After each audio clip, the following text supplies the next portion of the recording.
Chapter 24 Baba's Wit and Humor Chana Leela, Hemadpan, Sudama, Anna Chinchinikar vs. Maushibai. Preliminary. Unless we surrender our ego at the feet of our Sadguru, we will not succeed in our undertaking. If we become egoless, then our success is assured. By worshipping Sai Baba, we attain both the objects, worldly and spiritual, and are fixed in our true nature, and get peace and happiness. Therefore, those who want to accomplish or gain their welfare should respectfully hear Sai Baba's Leelas or stories and meditate on them. If they do this, they'll easily attain the object of their life and get bliss. Generally, all people like wit and humor, but they do not like that jokes should be cut at their expense. But Baba's method was peculiar when it was accompanied with good gestures. It was very interesting and instructive, and the people therefore did not mind even if they were held up to ridicule. Hemadpan gives his own instance below. Chana Leela. In Shirdi, a special bazaar was held every Sunday, and people from the neighboring villages came there, erected booths and stalls in the open street, and sold their wares and commodities. Every noon the masjid was crowded, but on Sundays it was crowded to suffocation. On one such Sunday, Hemadpan sat in front of Baba, shampooing his legs and muttering God's name. Shama was on Baba's left, Vaman Rao to his right. Shriman Bhuti and Kaka Sahib Dikshit and others were also present there. Then Shama laughed and said to Anna Sahib, "See that some grains seem to have stuck to the sleeve of your coat." So saying, he touched the sleeve and found that there were some grains. Hemadpan straightened his left forearm and proceeded to see what the matter was, and to the surprise of all, some grains of grams came rolling down and were picked up by the people who were sitting there. This incident furnished a subject matter for a joke. Everybody present began to wonder and said something or other as to how the grains found their way into the sleeve of the coat and lodged there so long. Hemadpan also could not guess. When nobody could give any satisfactory explanation in this matter, and everybody was wondering how about this mystery, Baba said as follows: "This fellow, Anna Sahib, has got the bad habit of eating alone.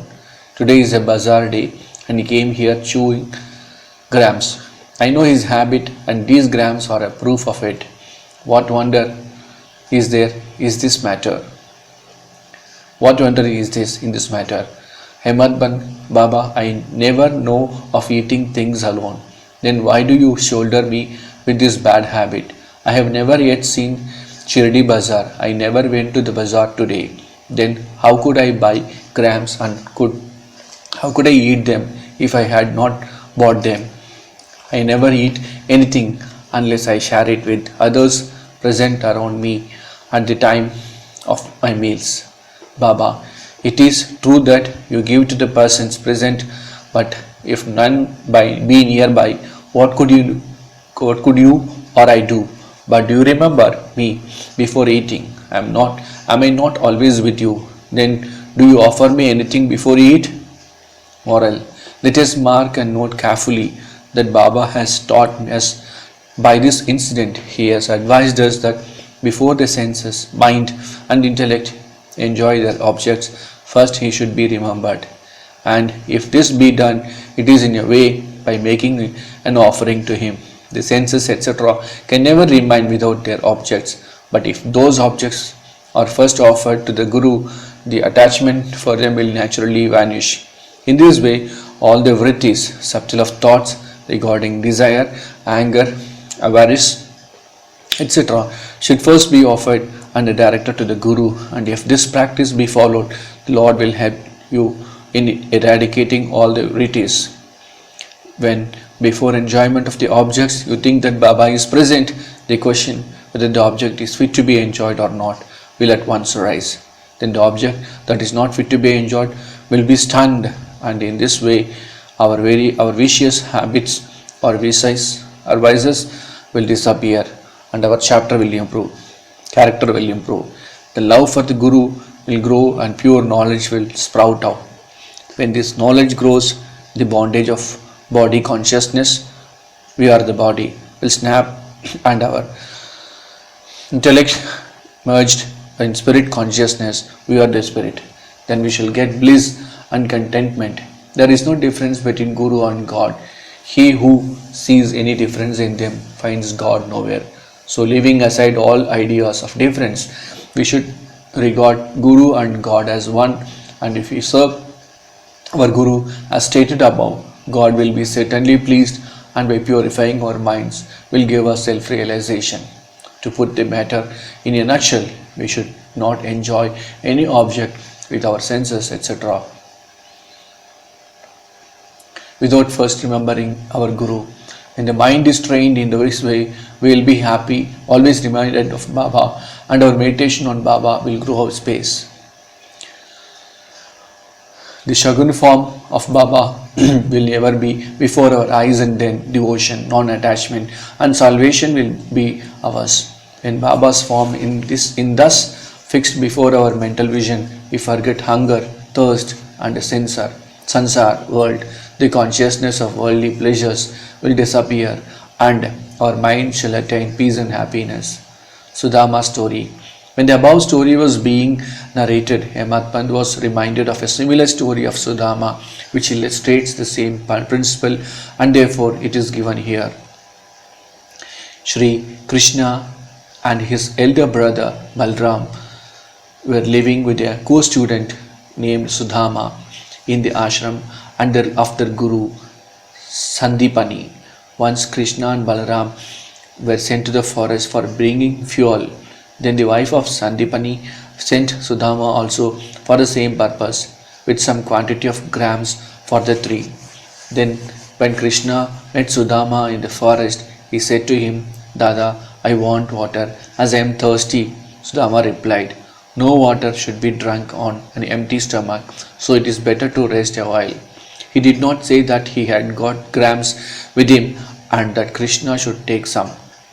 As Krishna was tired, he lay down for rest on the lap of Sudama and was soon snoring. On seeing this, Sudama took out the grams and began to eat. Then Krishna suddenly asked him, "Dada, what are you eating? What is the chitter-chatter sound?" He replied, "What is there to eat? I am shivering with cold and my teeth are chattering. I can't even repeat Vishnu Sahasranam." Hearing this, the omniscient Krishna said, "I just had a dream in which I saw a man eating things of another, and when I asked about this, he said, 'What does should he eat?' Meaning thereby that he had nothing to eat. The other man said, 'Let it be, Dada, this is only a dream. I know that you won't eat anything without me.' Under the influence of the dream, I asked you what you were eating. If Sudama had known the omniscient Sri Krishna and his Leelas, he would not have acted as he did. Therefore, he had to suffer for what he did. Though he was a chum of Sri Krishna, he had to pass his later life in utter poverty. But when he later offered Krishna a handful of parched rice earned by his wife with her own labor, Krishna was pleased and gave him a golden estate to enjoy. This story should be remembered by those who have the habit of eating things alone without partaking them with others. The Shruti also emphasizes this lesson and asks us to offer things first to God and then enjoy them. After they are renounced by Him, Baba also has taught us the same lesson in his inimitable and humorous way. Anna Chinchinikas versus Maushi Bai. Hemad Pant now describes another witty incident in which Baba played a peacemaker's part. There was one devotee by name Damodar Ghanshyam Bhabare, alias Anna Chinchanikar. He was simple, rustic and straightforward. He cared for nobody, always spoke plainly and carried all dealings in cash. Though he looked outwardly harsh and uncompromising, he was good-natured and guileless. So Sai Baba loved him. He has willed away all his poverty to Sri Sai Baba Sansthan Shirdi. One day, like others, serving Baba in their own way, this Anna was shampooing the left arm of Baba, which rested on the Hatada railing. On the right side, the old widow named Venubai Kojelgi, whom Baba called mother, and all others called Maushibai, were serving Baba in her own way. This Maushibai was an elderly woman of pure heart. She clasped the fingers of both her hands round the trunk of Baba and was at this time massaging Baba's abdomen. She did this so forcibly, and Baba's back and abdomen became flat, and Baba moved from side to side. Anna on the other side was steady, but Moshiba's face moved up and down and with their strokes. Once it so happened that her face came very close to Anna's. Being a witty disposition, she remarked, "Oh, the Anna is a lewd fellow. He wants to kiss me. Even being so old with grey hair, he feels no shame in kissing me." These words enraged Anna, and he pulled up his sleeves and said, You say that I am an old bad fellow. Am I quite fool? It is so. It is you who has picked up a quarrel with me. All the persons present there were enjoying this encounter between them. Baba, who loved both of them equally and wanted to pacify them, managed their affair very skillfully. Lovingly, he said, "Oh Anna, why are you unnecessarily raising this hue and cry? I do not understand what harm or impropriety is there when the mother is kissed." Hearing these words of Baba, both of them were satisfied, and all the persons laughed merrily and enjoyed Baba's wit to their heart's content. Baba's characteristics is dependency on bhaktas. Baba allowed his devotees to serve him in their own way and did not like any other persons interfering in this. To quote an instance, the same Maushibai was on another occasion kneading Baba's abdomen. Seeing the force used by her, all of the devotees felt nervous and anxious. They said, "Oh mother, be more considerate and moderate, otherwise you will break Baba's arteries and nerves." At this, Baba got up at once from his seat and dashed his satka on the ground. He got enraged and his eyes became red like live embers. None dared to stand before Baba.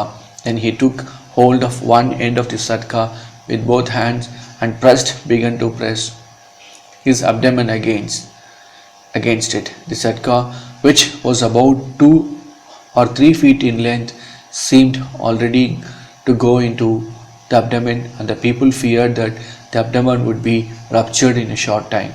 The post was fixed and movable and began to go closer and closer to it and clasp the post firmly. Every moment the rupture was expected, and they were all dismayed, did not know what to do, and stood dumb with wonder and fear. The other devotees wanted only to give a hint to the Maushibai to be moderate in her service and not cause any trouble or pain to Baba.